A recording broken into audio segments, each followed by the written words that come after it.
Para ikhwan sekalian, sebagian orang ini malas membaca Al-Quran, padahal di dalamnya terdapat petunjuk untuk hidup di dunia.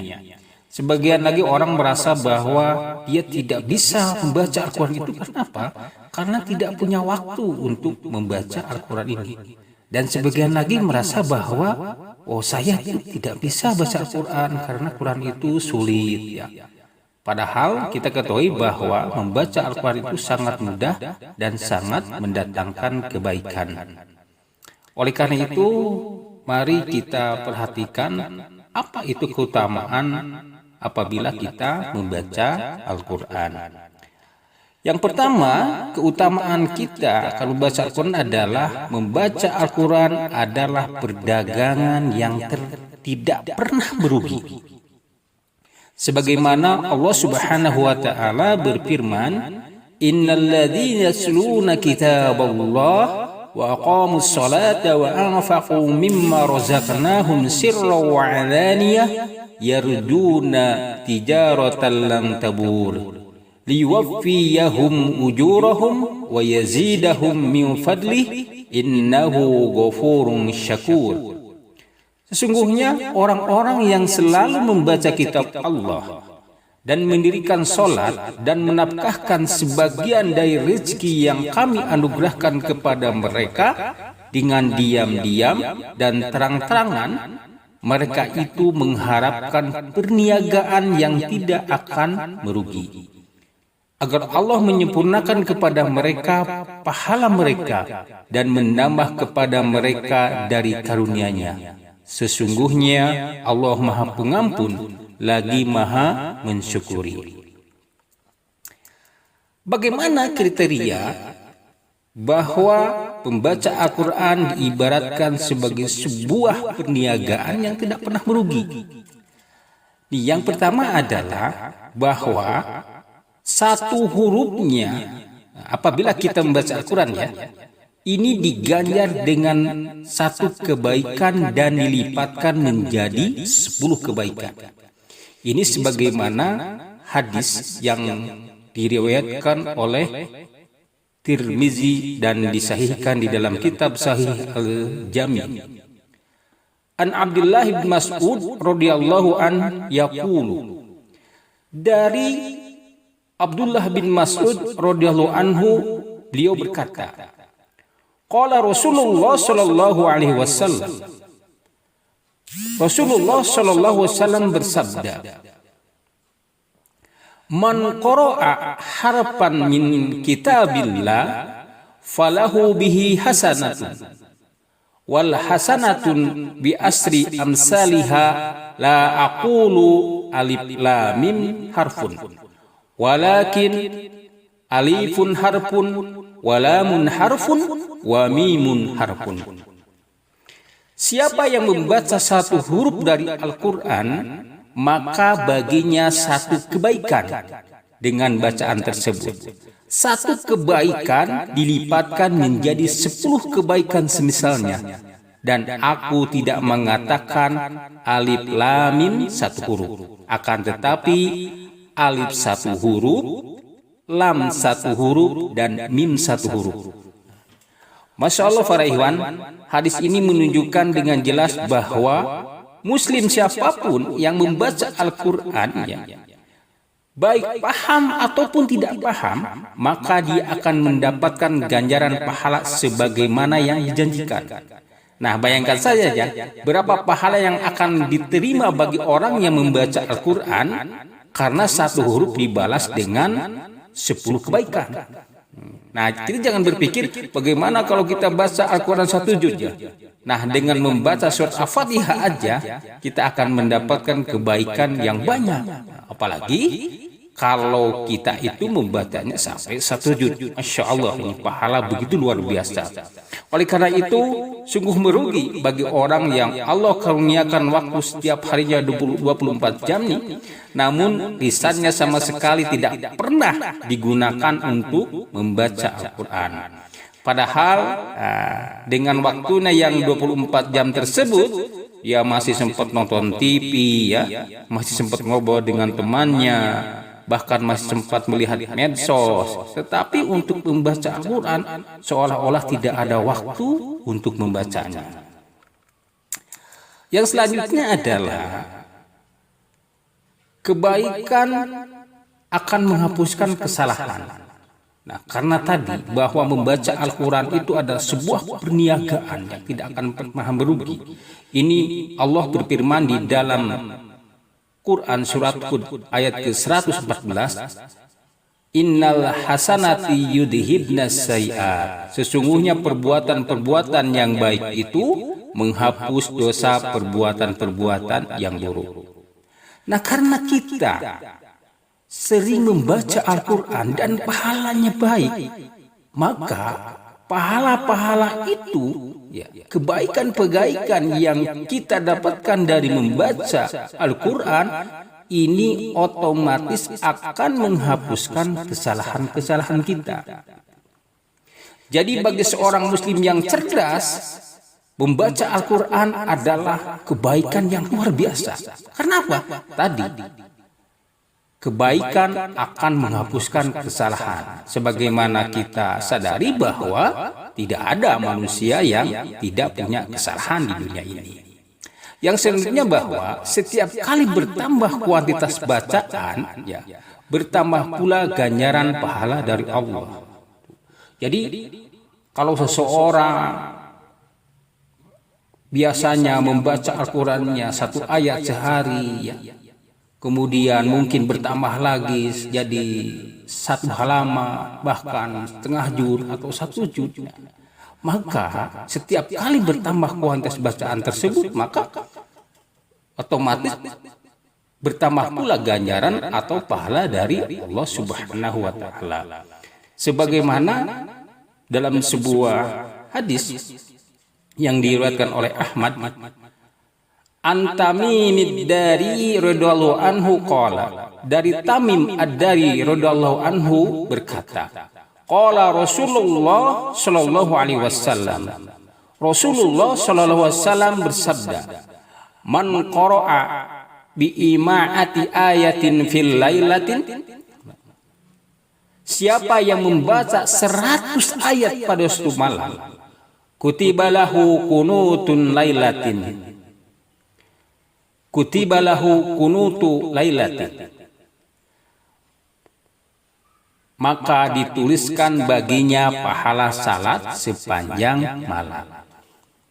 Ini ya, jadi bayangin aja kalau seseorang itu berdasarkan hadis ini membaca ayat Al-Quran 100 ayat pada suatu malam, maka dituliskan baginya seolah-olah dia itu mengerjakan sholat sepanjang malam.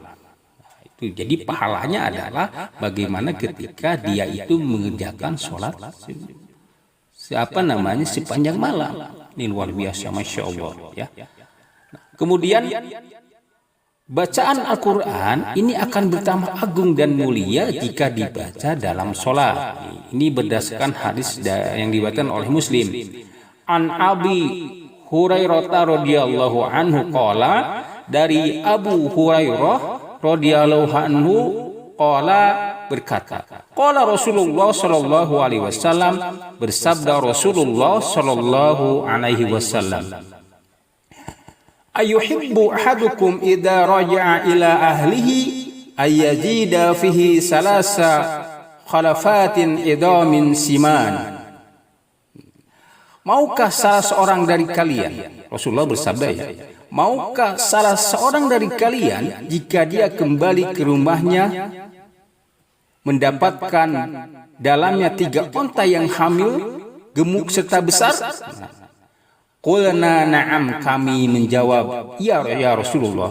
Qala Rasulullah SAW bersabda, fasalasu ayati yaqra'a bihinna ahadukum fi salatihi khairun lahu min salatin khalifatin idamin siman. Salah seorang dari kalian, kata Rasulullah, membaca 3 ayat di dalam sholat, ini lebih baik baginya daripada mendapatkan 3 unta yang hamil gemuk dan besar. Ini bayang luar biasa bahwa jika kita membaca 3 ayat saja, 3 ayat aja dalam sholat, maka pahalanya seolah kita itu mendapatkan 3 onta yang hamil, gemuk, dan besar. Itulah keutamaan membaca Al-Quran yang diibaratkan perdagangan yang tidak akan pernah rugi. Yang kedua adalah keutamaan membaca Al-Quran ini adalah bahwa membaca Al-Quran ini bagaimanapun akan mendatangkan kebaikan.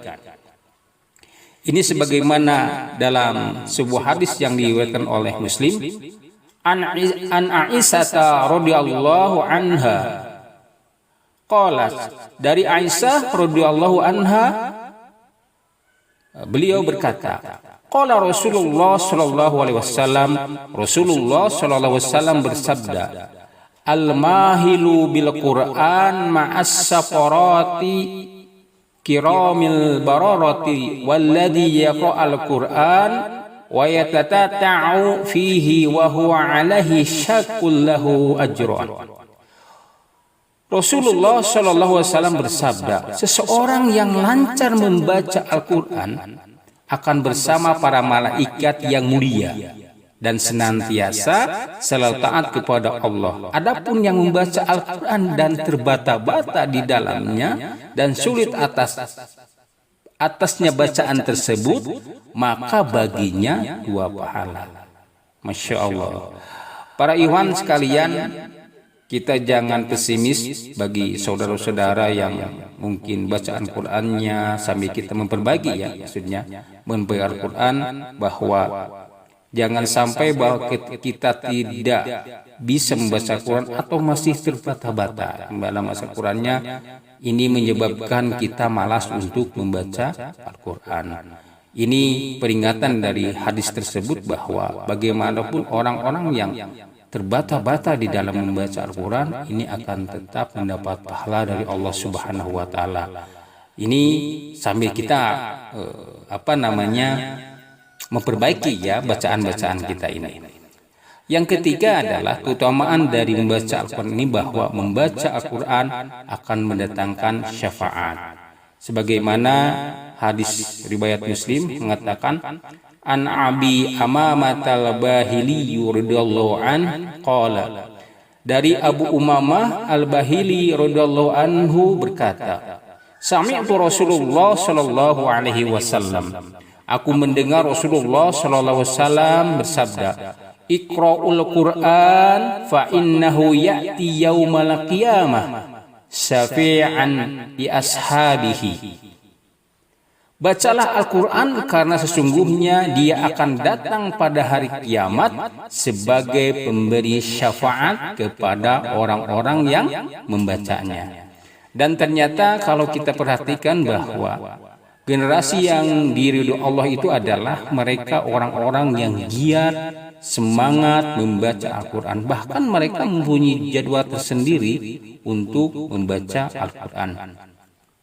Ini sebagaimana diriwayatkan oleh Muslim dalam sebuah hadisnya bahwa Abu Musa al-Asy'ari radhiyallahu anhu berkata, Rasulullah SAW bersabda, sesungguhnya aku benar-benar mengetahui suara kelompok orang-orang keturunan Asy'ari dengan bacaan Al-Quran.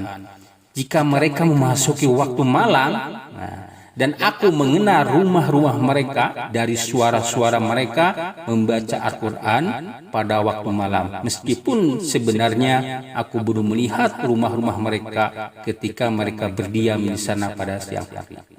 Maka kalau kita lihat dari hadis ini bahwa kita sebagai keluarga muslim harusnya kita mempunyai jadwal tertentu yang mengharuskan anggota keluarga kita ini mempunyai jadwal kapan kita ini membaca Al-Quran.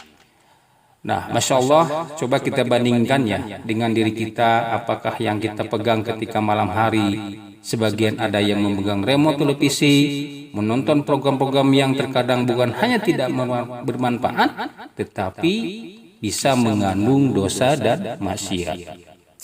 Baik, kita lanjutkan. Yang keempat, keutamaan dari membaca Al-Quran adalah bahwa salah satu ibadah paling agung adalah membaca Al-Quran. Ini sebagaimana dikatakan oleh Abdullah bin Abbas. An Ibni Abbas radhiyallahu anhuma, dominallahu liman nattaba'al Qur'an alla yadilla fid dunya wa la yasqa fil akhirah thumma tala faman nattaba'a hudaya fala yadillu wa la yasqa. Abdullah bin Abbas radhiyallahu anhu berkata, Allah telah menjamin bagi siapa yang mengikuti Al-Quran tidak akan sesat di dunia dan tidak akan merugi di akhirat. Kemudian beliau membaca ayat, "Faman ittaba'a hudaya fala yadillu wa la yasqa." Lalu barang siapa yang mengikuti petunjukku, ia tidak akan sesat dan tidak akan celaka. Ini di dalam surat Toha ayat ke-123. Kemudian An Hubab bin al-Aratti radhiyallahu anhu annahu qala, Habab bin Arat radhiyallahu anhu berkata, taqarrab mastata'ta. Beribadahlah kepada Allah semampumu. Wa'lam annaka lan taqarraba ilallahu bisyai'. Ketahuilah bahwa sesungguhnya kamu tidak akan pernah beribadah kepada Allah dengan sesuatu ahabba ilahi min kalamihi, yang lebih yang dibandingkan dengan membaca firman-Nya atau Al-Quran. Kemudian An Abdullah bin Mas'ud radhiyallahu anhu, Abdullah bin Mas'ud radhiyallahu anhu berkata, Man ahabba ayya'lama annahu yuhibbullah, siapa yang ingin mengetahui bahwa dia mencintai Allah wa rasulahu dan rasulnya, falyanzur, maka perhatikanlah, fa in kana yuhibbul Qur'an, maka sungguh dia mencintai Al-Quran, fa inna yuhibbullah wa rasuluh, maka sesungguhnya dia mencintai Allah dan Rasulnya. Itulah beberapa keutamaan membaca Al-Quran. Semoga dengan ini kita semakin semangat untuk membaca dan mentaburi Al-Quran.